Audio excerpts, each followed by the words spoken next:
Olá, meus amigos! Estamos aqui para mais um quadro Dimensões do Espírito.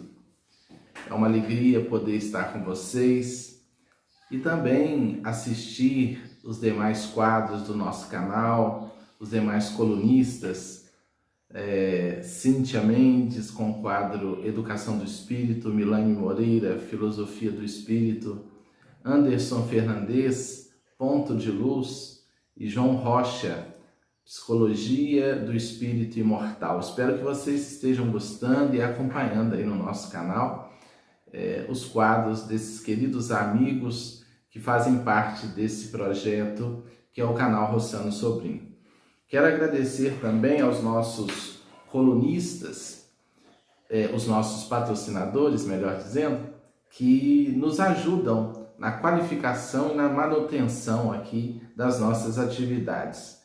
Agradecer a Biofarma, a farmácia do nosso querido amigo Pacheco, a Academia Zinibori da nossa amiga Érida, o Centro Médico Odontológico, abraço aí para Lala Tuller, Vidraçaria Lumil do amigo Juliano, ao Mercado Três Irmãos do companheiro Alex e também aos queridos amigos Regina Dantas, lá do Rio de Janeiro, Nilza Inhakite e José Carlos Inhakite, aqui de Espera Feliz, e Marcos Coco, de Cachoeiro de Itapemirim, que são também patrocinadores do canal. Então você pode patrocinar, seja com a sua empresa, enviando-nos a logomarca, ou como pessoa que acompanha o canal e quer nos ajudar nesse projeto de luz. Bem, o nosso tema de hoje é também um tema muito grave, vampirismo e ataques energéticos. Já ouviu falar? Você sabe que podemos sofrer influências de espíritos desencarnados? Aquilo que no espiritismo nós chamamos de obsessão espiritual? Já sofreu, já percebeu alguma interferência no seu campo mental ou nas suas energias? Então nós vamos conversar um pouco sobre isso. Normalmente, esses processos acontecem sem que percebamos de forma muito clara, né? Mas são interações entre encarnados e desencarnados, muitas vezes entre encarnados e encarnados, de forma que quando nós nos aproximamos ou quando alguma entidade desencarnada se aproxima de nós, nós sentimos essas interferências. E é sobre isso que vamos analisar. Alguns elementos facilitam essa aproximação e o que nós definimos como acoplagem áurica. Todos nós temos uma aura, uma vibração em derredor de nós, que emana de nós, e quando a entidade se aproxima, vamos dizer que a aura dessa entidade se une à nossa aura e ocorre o que definimos de acoplagem áurica. E nessa união, esse ser desencarnado, mas também, como eu disse, pode acontecer de encarnado para encarnado, drena nossa energia. Nós começamos a sentir uma baixa energética. E toda a nossa saúde, o nosso bem-estar carece do quantum de energia, da quantidade de energia que nós possuímos. Uma energia muito baixa, nós ficamos vulneráveis. Nós não temos um controle adequado dos próprios pensamentos, das próprias emoções, como se ficássemos abertos às interferências várias, tanto dos seres encarnados quanto dos irmãos desencarnados, dos espíritos que estão vinculados ainda à crosta terrestre, a essa dimensão mais densa da materialidade. Doenças podem baixar o nosso campo vibracional e nós ficarmos mais vulneráveis ao vampirismo. Vampirismo porque essas entidades desencarnadas sugam a nossa energia, drenam a nossa energia. Daí o nome vampirismo espiritual e energético, né? Mas por que esses seres fazem isso? Porque eles carecem das energias dos encarnados. Eles que eram seres que, quando encarnados, vibravam num nível baixo e careciam de energias densas através dos vícios, ao estarem desencarnados, eles carecem de se aproximar dos encarnados para, através dessa acoplagem, sugar, vampirizar as energias que nós encarnados oferecemos. Como já vimos no nosso primeiro vídeo desse novo ciclo do canal, né? Parece que é o Dimensões do Espírito de número 105, tratamos da questão da sexualidade, né? Como acontece a vampirização através da relação sexual, porque os desencarnados têm as mesmas necessidades que tinham na Terra, né? Se eles não trabalharam o burilamento, a sua reforma moral, eles podem estar do lado de lá carecendo dessas energias. Então o indivíduo doente ele pode ficar mais vulnerável, porque há uma baixa do quantum vibracional, instabilidade emocional, a pessoa que não tem as emoções bem gerenciadas também ficam mais vulneráveis a essas interferências. Baixa autoestima, né? A pessoa que está sempre xoxinha, porque ela não tem energia, vitalidade, ela não se sente bem, então ela também fica vulnerável. Toda a negatividade que nós cultivamos no dia a dia pode gerar esse estado de vulnerabilidade, essa condição de vulnerabilidade, e podemos ficar mais vulneráveis às entidades desencarnadas que interferem em nossas vidas. Então, a lamentação excessiva, o mau humor constante, o pessimismo, são energias criadas por pensamentos e emoções inferiores que nos deixam abertos, vulneráveis à vampirização energética. Quando nós estamos sendo vampirizados, podemos apresentar uma certa sintomatologia, né? Tonturas, por exemplo, né? Do nada vem aquela tontura. É claro que tudo tem que ser avaliado do ponto de vista médico, porque você pode estar tendo uma labirintite e achar que está sofrendo ali um ataque espiritual, um ataque energético, e não necessariamente. Eu conheço um caso até de um indivíduo que ele, todo dia por volta das 5 da tarde, ele tinha taquicardia, sudorese, tremor, e ele achava que estava sofrendo de uma obsessão, e o obsessor tinha a hora marcada, era 4, 5 horas da tarde, chegava o obsessor. Então buscou uma casa espírita para fazer o tratamento e tal, só que prudentemente recomendaram que ele buscasse também um atendimento médico. E quando foi feita uma avaliação médica, constatou-se que ele sofria de uma questão de hipoglicemia. Ele comia muito doce após o almoço, o organismo procurava regular aquele excesso de doce, né, com insulina, mas quando chegava 4, 5 horas, havia uma queda de glicose no organismo, porque o organismo foi destrambelhando e não conseguia manter o nível certo de glicose. Havia uma queda brusca de glicose e ele tinha toda aquela sintomatologia da hipoglicemia. Então a obsessora dele chamava hipoglicemia. Então não podemos acreditar também, achar que tudo é espírito. Tudo é espírito no sentido que nós também somos espíritos, e a nossa invigilância, a nossa indisciplina pode gerar esses problemas também. Em toda situação, busquemos a orientação médica, a orientação psicológica e a orientação espiritual. Mas há muitas questões que são eminentemente obsessivas e espirituais, e é disso que estamos tratando nesse quadro mais especificamente, embora nós sejamos um todo, né? O nosso emocional, o nosso mental interfere no físico, interfere na questão dos vínculos espirituais. Então nós devemos atentar para a realidade, essa realidade holística, né?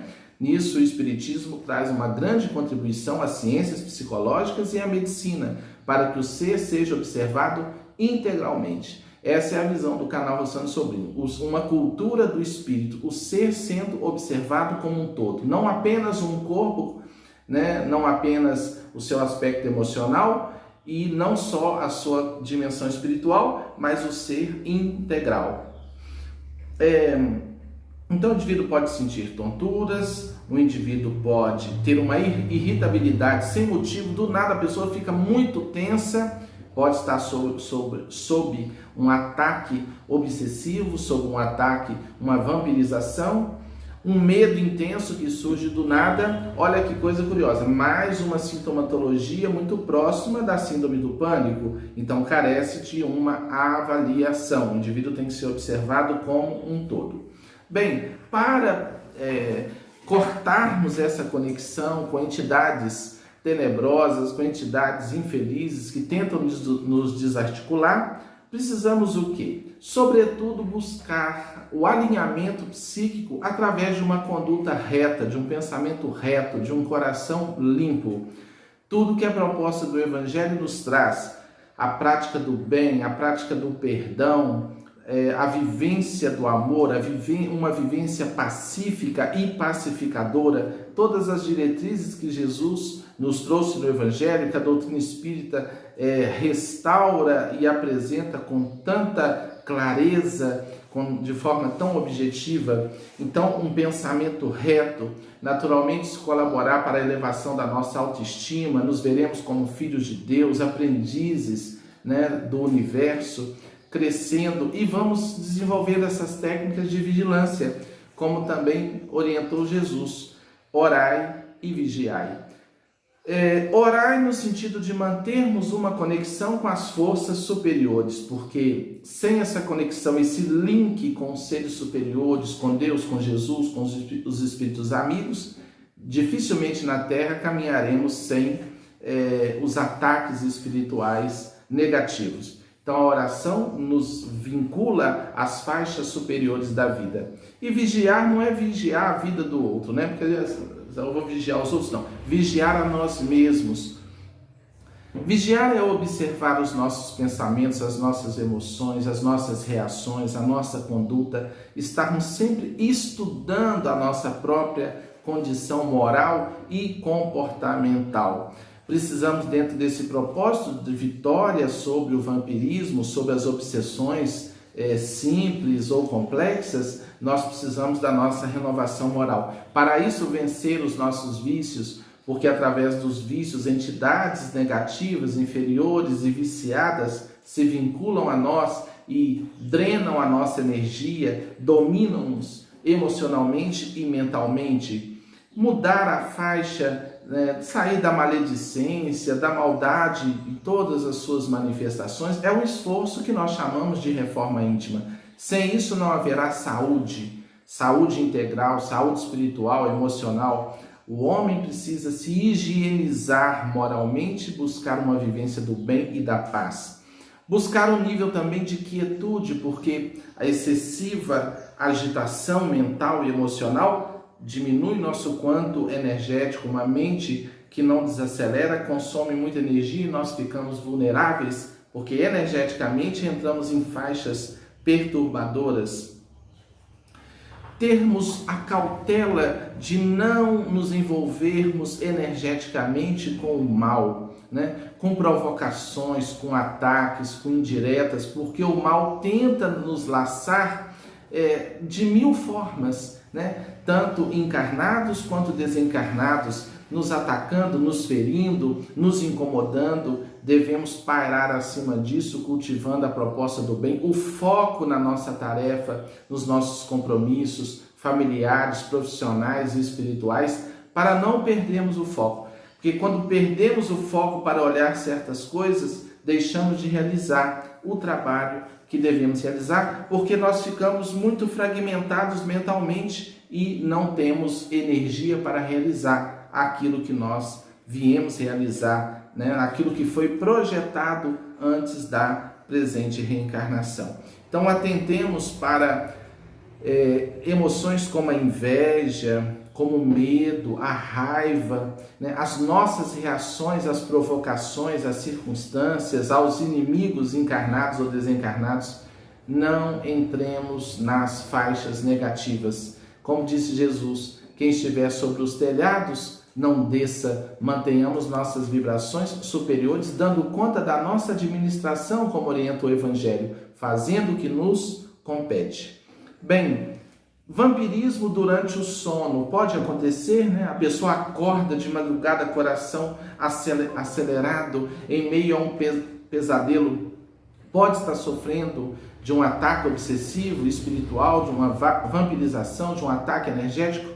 Sim, mas é preciso entender que nós também temos pesadelos e nem sempre os pesadelos são ataques espirituais, né? Quando a pessoa desperta, o coração está acelerado em meio a um pesadelo, nem sempre isso é uma obsessão. Pode ser uma forma que o cérebro está tendo de descarregar as tensões. Os pesadelos também são normais. Nem todo pesadelo é obsessão. Os pesadelos descarregam tensões, medos, preocupações do nosso cotidiano. Então, de vez em quando, você ter um pesadelo é perfeitamente normal. Você sonhar com alguma situação desconfortável é o cérebro, a mente descarregando algum nível de tensão. Mas como saber o que é pesadelo e o que é um ataque espiritual durante o sono físico? Se ao retornar, né, você acorda ali com o coração, aquela taquicardia, porque durante o pesadelo, as suprarrenais liberam adrenalina na corrente sanguínea e você tem aquela taquicardia e você fica tenso. Se isso durar até meia hora, 40 minutos e ir se acalmando, o resultado da adrenalina na corrente sanguínea e depois vai dissipando, diminuindo, está normal. Agora, se esse estado de ansiedade, de pânico vai se mantendo, é preciso analisar, porque pode ser sim um ataque espiritual. A entidade te perturbou quando você estava desdobrado do corpo físico, você acordou, quer dizer, acoplou de novo ao seu corpo físico integralmente, mas você prossegue com essa entidade vinculada ao seu campo áurico, afetando. Então você precisa aí de um trabalho de desobsessão, de um processo de renovação, de transformação, para romper esses links, essa conexão. Vai à casa espírita, assiste a palestra, toma o passe, a água frutificada, a prática da oração e, sobretudo, a mudança dos nossos pensamentos. Antes de deitar, faça uma prece, né? Ore, uma leitura edificante, acalme sua mente para você não deitar tão agitado, tão acelerado e mantendo, porque mediunidade é sintonia. Se a minha sintonia está baixa, eu me vinculo negativamente, né, a entidades perturbadoras. Então nós precisamos elevar a média dos nossos pensamentos. Não adianta um momento de oração se durante o dia inteiro a gente fala bobagem, a gente é maledicente, a gente ataca os outros.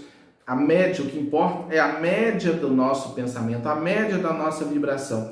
Eu vou à igreja todo domingo, eu vou lá, oro, ouço a pregação. Mas o resto da semana, como você vive, o que você faz na sua vida? Você vai ao centro espírita, na reunião mediúnica, eu sou médium, vou lá, recebo os espíritos, mas a semana inteira eu praguejo, a semana inteira eu sou maledicente, a semana inteira eu não faço bem, eu não vivo a caridade, não a caridade de hora marcada, mas a vivência do bem no falar, no sentir, no pensar, no agir. Eu estou conectado a quê? Uma hora de palestra, uma hora de reunião vai realmente me arrancar, mudar a média da minha vibração, dos meus pensamentos?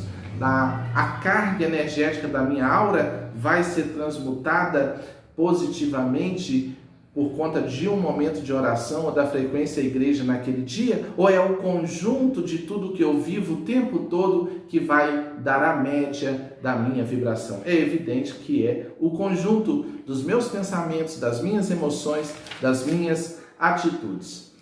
E para ir fechando o nosso quadro de hoje, amuletos, roupas, palavras sagradas, rituais, cristais, plantas, sal grosso, resolvem o problema do vampirismo, da obsessão espiritual? Não, nada disso, porque a base de todo esse processo está no nosso pensamento, no nosso sentimento e na nossa conduta.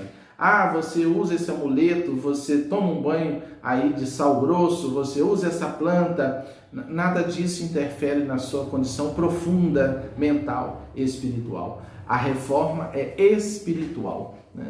Eu não vou dizer que determinada pedra não possa ter uma energia positiva, né? Uma determinada planta não possa nos trazer uma energia e nos auxiliar na nossa saúde. Não, isso sim pode acontecer, mas do ponto de vista profundo, nada que é de fora pode equacionar as nossas dificuldades interiores, né? Então busquemos a nossa reforma íntima, a elevação do nosso pensamento, né? Cultivemos né, um pensamento reto, uma conduta reta, o conhecimento, o despertar para a realidade do Espírito, encarar a vida pelo prisma da imortalidade, como seres espirituais que somos, não seres da terra que temos experiências espirituais, mas seres espirituais que vivenciamos experiências de crescimento na terra. Essa é a ótica espírita, essa é a proposta do nosso canal, para que encontremos saúde, plenitude, alegria de viver, vinculando-nos psiquicamente às faixas superiores da vida e não permanecendo travados, amarrados, engessados por interferências negativas, vibracionais da erraticidade inferior.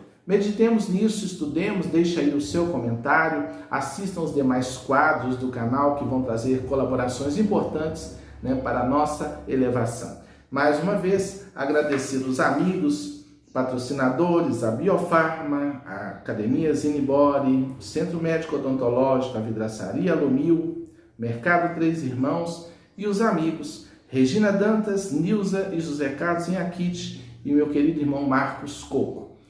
Prossigamos aí firmes, estudando sempre. Muita luz e muita